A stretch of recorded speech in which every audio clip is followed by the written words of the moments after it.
I have to ask you about something that happened to me yesterday. It's such a universal human quirk, but when you actually stop to think about it, it's bizarre. I love analyzing human quirks. What happened? Okay, so I'm driving.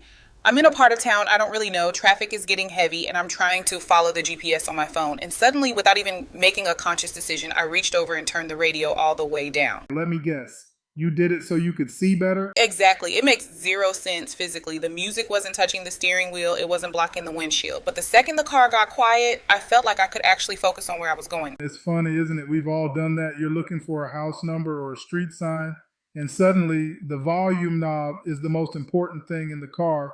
But I think that instinct points to something much deeper than just driving habits. It's a perfect metaphor for how we handle or mishandle our lives. That's what I wanted to dig into today because we aren't just driving cars. We're driving our lives, our careers, our relationships. And most of the time, the volume is cranked up to 11. Right? And just like in the car, when the sensory input gets too high, our processing power drops.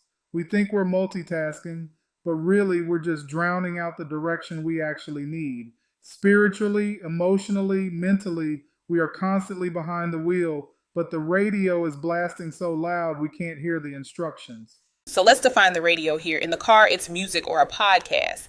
But in life, what is that noise actually made of? It depends on who you are, but the effect is the same. For a younger generation, that radio is the constant scrolling. It's the group chats blowing up, the pressure to go viral, the comparison game. It's content that keeps the mind frantic but leaves the spirit completely empty. And for the rest of us, It's the looping thoughts, worries about the mortgage, health scares, regrets about 5 years ago, fear about 5 years from now. Plus the 24-hour news cycle pumping anxiety into the room. It's that internal narration whispering, you're behind, you're not enough, you missed the boat.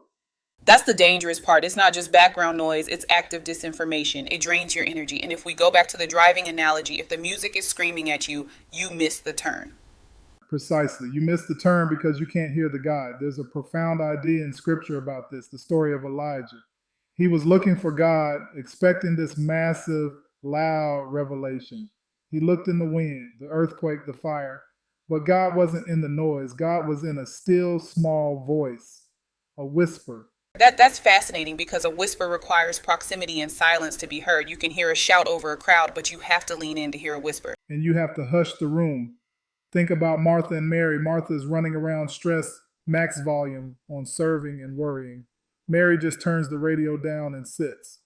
Or Peter walking on water. He was fine until the noise of the storm got louder than the voice of Jesus. That's when he sank. So the $1 million question is, how do we actually turn the knob down? Because unlike a car stereo, I can't just hit a mute button on my anxiety or my schedule. It starts with realizing that not every voice in your head deserves airtime. You have to treat fear and lies like static, not the broadcast. But practically, it means stopping the time traveling. Time traveling? Living in yesterday or tomorrow, you can't change the past and you can't control the future. The noise usually lives in those two places. God and peace meet you in today. If you can bring your mind back to right now, the volume naturally drops. That makes sense. It's about being present. And also stop taking everything personally. That's a huge source of mental static. When someone cuts you off or acts out, that's usually an x-ray of their heart, not a report card on your value. If you stop absorbing everyone else's dysfunction, it gets a lot quieter inside. I like that. It's clearing the interference. But once it's quiet, what happens then? Because some people are terrified of silence. That's the pivot point. Turning the radio down isn't just about empty silence. It's about tuning into a different frequency.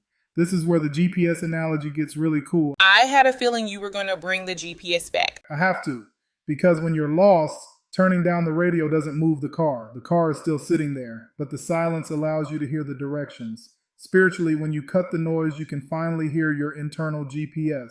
Which stands for? Two things. First, God's powerful spirit. That's the internal peace and conviction, but also God's positioning system. I love that. It's the system that arranges the right doors to open and the wrong roads to close. But you can only perceive it when you aren't distracted by the fear of missing out. If you feel like you're circling the same block over and over, emotionally or spiritually, don't just drive faster. Right, don't speed up out of panic. Exactly. Stop, breathe, turn the radio down. Maybe the instruction you need is forgive here or let go of that or simply rest. You might be closer to your destination than you think, but you're too distracted to see the arrival sign. That is such a relief to hear because sometimes we feel like we need a whole new map or a new car or a new driver. And usually you don't. You just need less noise. The destination hasn't moved. The guide hasn't left. You just need to create enough space in the airwaves to hear the one who knows the way. That's a perfect place to leave it. If the road feels confusing today, maybe don't look for a new route just yet. Just reach over and turn the volume down. Couldn't have said it better. Safe driving, everyone.